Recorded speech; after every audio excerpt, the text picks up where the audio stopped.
Tangi, Lancaster. I have 2 sons, and I work with the Colorado Statewide Parent Coalition. Both of my sons have been diagnosed with having ADHD, sensory processing disorder, and oppositional defiant disorder. And our experiences with special education actually started with my younger son when he was 2 years old and qualified for services with Child Find. And he started with speech therapy because he had a limited vocabulary and couldn't speak. And so he would throw things and hit and was very angry because he could not use his words. And he started receiving special education services at his elementary school, and things were difficult for him. But he did really well learning a second language, so that was very exciting. But he still had problems being able to express himself appropriately with words.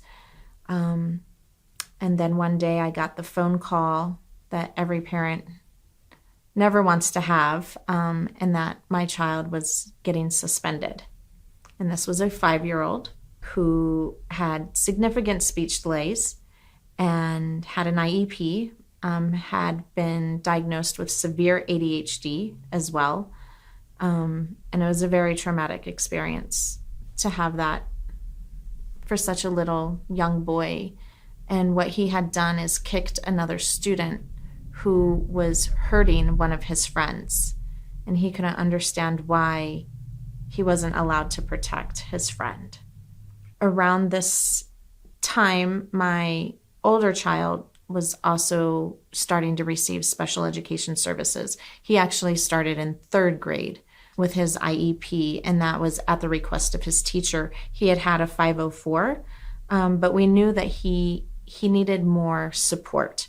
And thankfully, the teacher recognized that as well and started the process for the special education evaluation, and he qualified.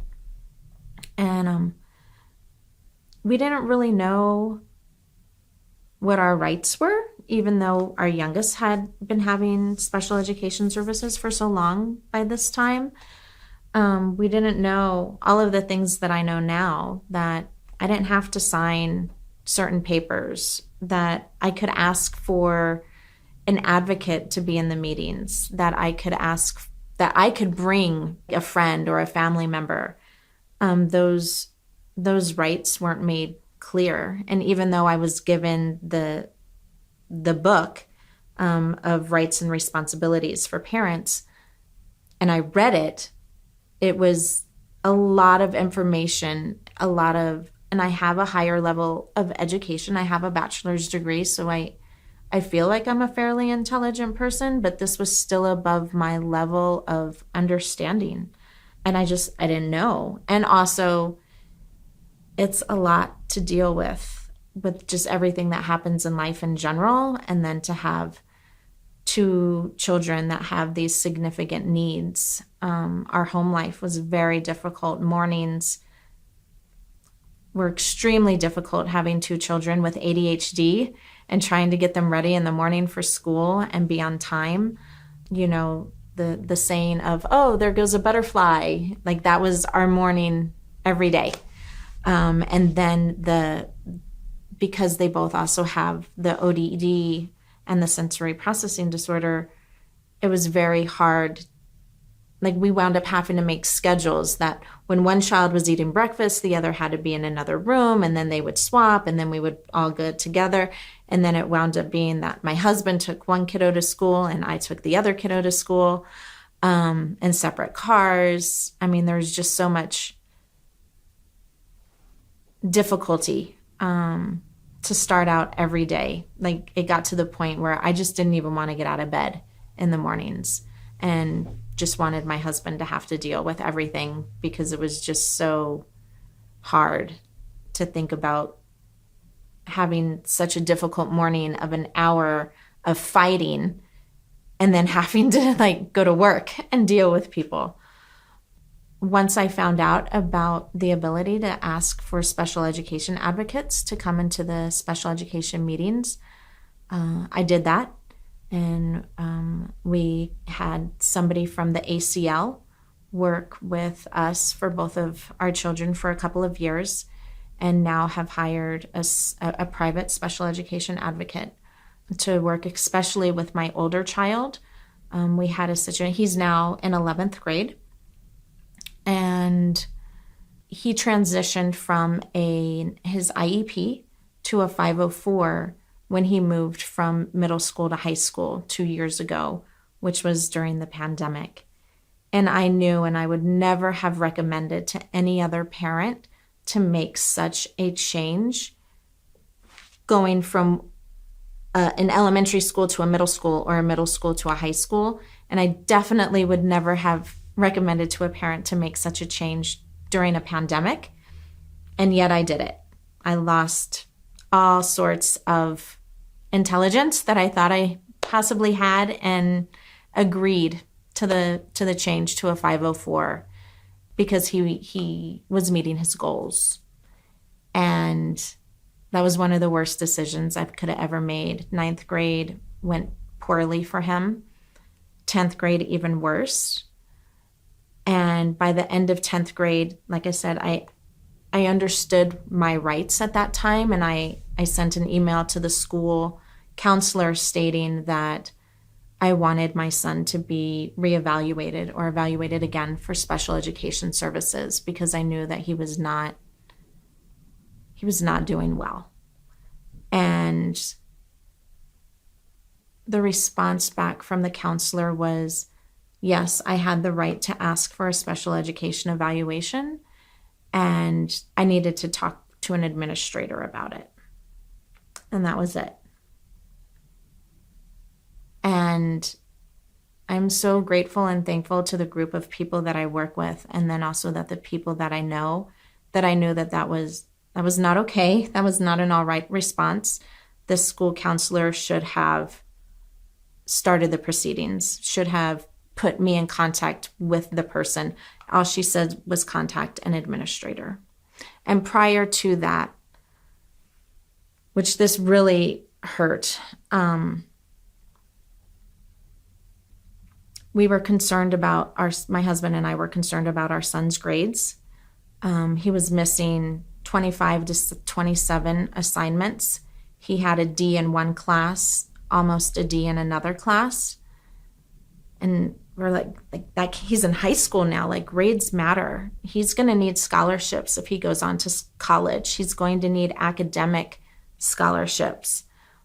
He can't have bad grades on his report card.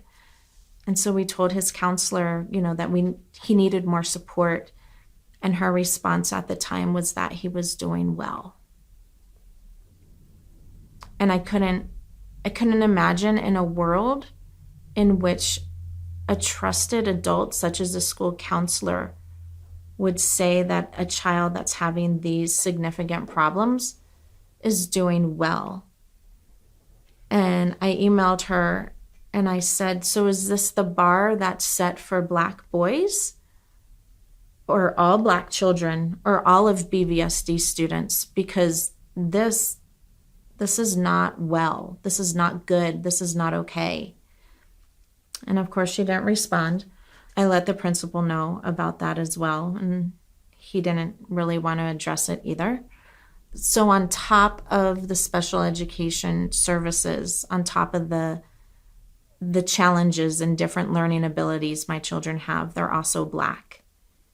And we're battling the racism and the biases that the teachers have, and the systemic racism that's just embedded in education for our children of color. So there's always a battle to fight. I feel it's never ending on a personal basis for me, because I want the best for my children. They deserve the best, and I'm going to ensure that happens. I didn't email just an administrator after the counselor told me what I needed to do, quote unquote, what I needed to do. I emailed the assistant principal, I emailed the principal, and I emailed the superintendent of schools for our area, because the counselor didn't tell me what administrator to email. So I figured I'll just do them all because I thought that was so inappropriate. And the principal emailed back stating that the assistant principal was the one who took care of special education services at the high school and that I would hear from him. And I finally did, about a week and a half after I sent my email and the school year had ended by this time. He told me that we would take a look at my son's 504 accommodations at the beginning of the next school year to see what worked and what didn't. That was in response to my formal request for a special education evaluation. And thankfully, again, I knew that that was not okay. He was denying my right that I have to request for a special education evaluation.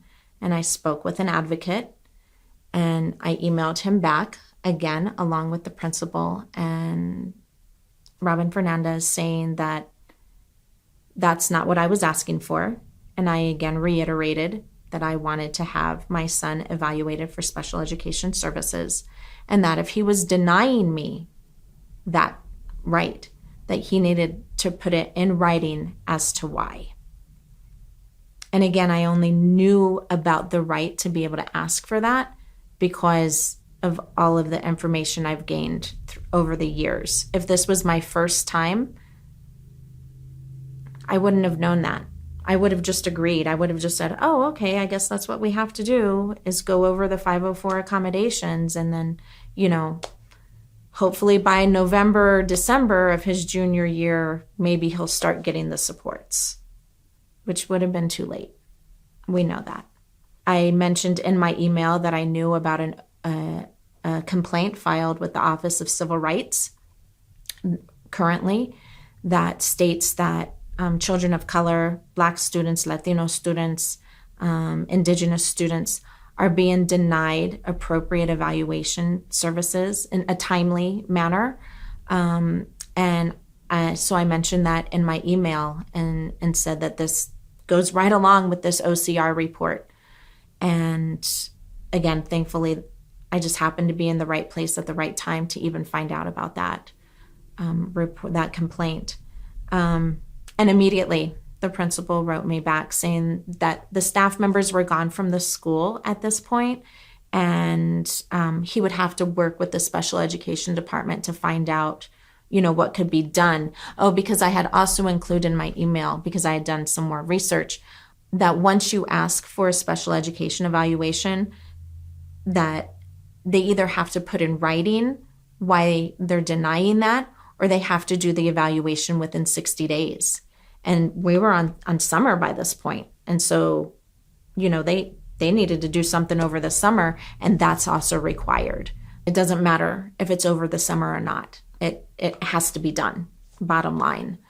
And very quickly, within a matter of about a week, I received an email from a psychologist that was with the school district asking for an appointment with me so that we could get the evaluation process started. And we met with her for about 2.5 hours as part of the evaluation process. And then my son had to go into the district office to have a hearing screening and a vision screening, and then also academic testing. And he started the school year with an IEP and services in place so that he could start the school year with the supports he needs to be successful, as opposed to not receiving those until November, December, after we re-looked at the 504 accommodations and had multiple meetings. I know what that path could have looked like in reality, and we were able to change that path. I can't help but to think about how even the path we're on now for both him and my other son could have even been different 5 years ago if I had known then everything I know now. If I had been told in our very initial special education team meeting verbally what our rights are, as opposed to just being given a book to have to read in words that are above our level of understanding of exactly what, because there's the words are easy to understand. It's their meaning and the intricacy that I think is really difficult. And for me, just the type of learner that I am, I need examples. And so I can't just read a book and understand everything. I need more than that. I need a deep explanation verbally. And I think that would be helpful for a lot of parents.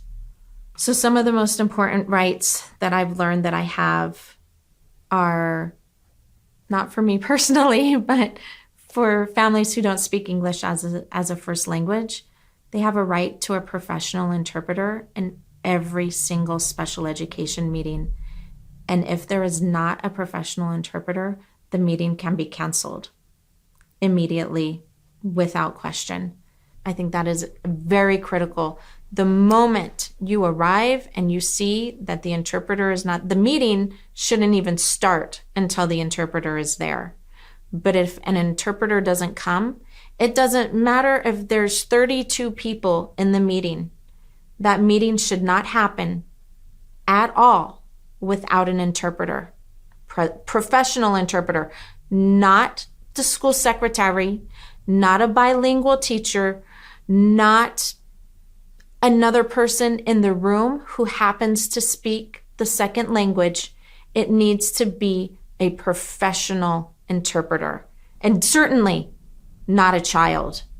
I've heard that that's happened as well, where children act as the interpreters, and that is completely unacceptable. The interpreter is supposed to be well educated and competent in interpretation. And bilingual people have a different set of skills than an interpreter does. And a professional interpreter has a higher level of education and skills. It is very different than being bilingual. I have the right to request any special education document at any time in my native language. That's another really important right for all parents to know, that the moment you request for any document to be sent to you in your first language, they have to oblige. And if they don't, they have to let you know why. They have to give you a reason. Otherwise, you're entitled to have those documents. Parents have the right to request a special education evaluation or re-evaluation. And if the school district doesn't want to do that, they have to put it in writing as to why and send that information however possible to the parents, whether it's an email, whether they print the document and the parent pick it up from the school, send it via snail mail. The parents have a right to know. And I hear a lot of stories about how, oh, well, when my child was in kindergarten, I talked to the principal and asked for my child to have a special education evaluation. And the principal told me, oh, they're fine. They just started kindergarten. Let's wait a few years. That's illegal. That's against the law. They have to put that in writing if that's what they are going to tell the parent. Otherwise, they need to start the proceedings of evaluation immediately or within 60 days. So every parent has the right to request a special education evaluation and receive either a yes or a no, and if it's a no, the exact reasons as to why. I have the right to have meaningful opportunities to participate in the education of my child and be a part of the special education team. And that's something I think that's very critical to know and understand, is that without me, without my child's other parent, there is no special education team, because we are a part of that team. And if you don't have all of the team members, there's no team. Another really, really important right, especially in the state of Colorado, is I have the right to record any and all meetings. I don't have to ask for permission. And in the state of Colorado, only one person needs to know that a recording is being made, which obviously the person who's doing the recording is the person who knows. It is really important to record every single special education meeting because you're able to go back and listen and also hold people accountable for what has been said. And nobody can deny you that right to record the meeting. Every parent has the right to invite somebody that they want to attend the special education team meeting with them. Again, that can be an advocate, a family member, a friend, and I highly encourage that to happen because when you're talking about your child and you're receiving information that is so important and maybe that can be emotional for you, it's always good to have another brain next to you to be able to help process the information. And that's another reason why it's so important to record the meeting, because if things get emotional, you're able to go back and help yourself process everything that just happened and what you heard. If you don't have a special education advocate who lives in your area, a lot of schools are now incorporating virtual meetings into, like a hybrid meeting. So you can be in person and a special education advocate can be in the meeting virtually.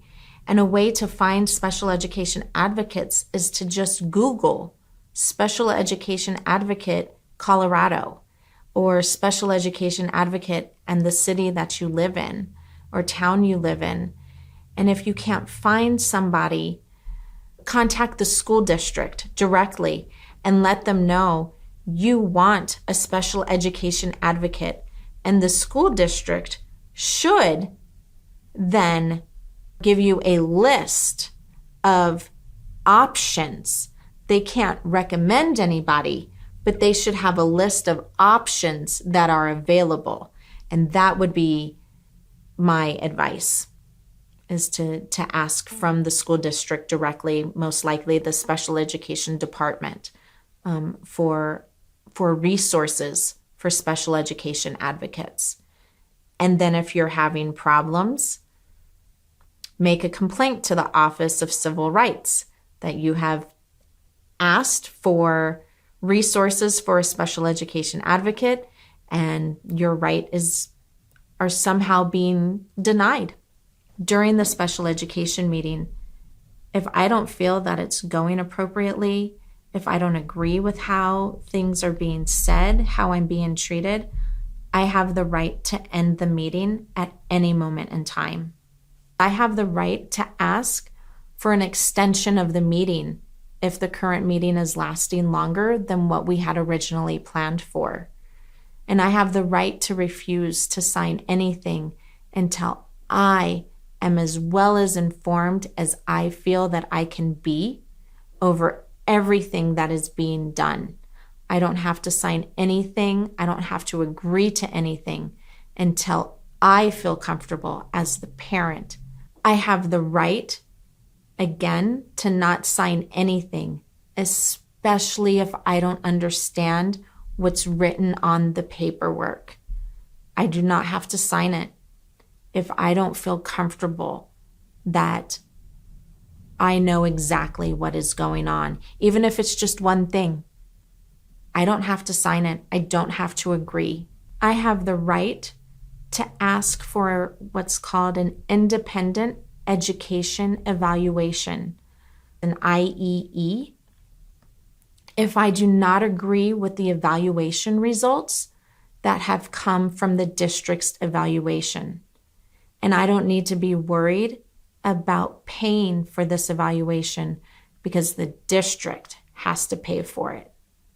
So if the district has done evaluations and it comes back that they think my child has an intellectual disability, for example, and I disagree with that, it is my right to say, I disagree with this evaluation. You need to do an IEE, the Independent Education Evaluation. And I know that I don't have to pay for this. I just have to ensure that my child gets to that evaluation. And what that means is that somebody outside of the school district, a professional, will be doing the further evaluation process. And then we can have the results to compare from what they've done to what the school district has done. So again, I wish I would have known all of these rights from the very beginning. I wish the actual first special education team meeting we had, instead of just talking about the evaluation reports and what my child needs, I was told at the very beginning, by the way, here's a list of 10 of your most important rights. Here's the book. Make sure you read this book. And here's a sheet of your 10, 15 most important rights, so that from the beginning, I could have felt well informed of what was going to be the next 8, 10, 12 years of my life, going through having my children be receiving special education services, as opposed to finding them out 8 years into the process. It's so important to know what our rights are before we start anything, so that we know what we can do and what we can't do. Having the information, that's where our power lies. That's where we are able to be the best advocates for our own children. And without the information, we're at a disadvantage. And so I'm just so grateful at this point that I have the information, and it's incumbent upon me to now share that information with as many people as possible. The more people find out about their rights, the more people become informed, we will be able to create the change that needs to be done. We start small, and there will be a ripple effect, and it'll get bigger and bigger and bigger, so that everybody knows what their rights are, so they don't have to suffer. You're already strong. We already know that you're a powerful person because you're a parent. And the world knows that in order to be a parent, you have got to be one of the most amazing people on the face of the earth. And to be able to just have a child takes so much strength. And that strength in having your baby then just grows as they get older. And even on the days that feel hard, I think it's important to recognize those days, to feel those feelings, honor those feelings, let them out, and then get up the next day and continue the fight. Because your child, my child, all of our children are worth it.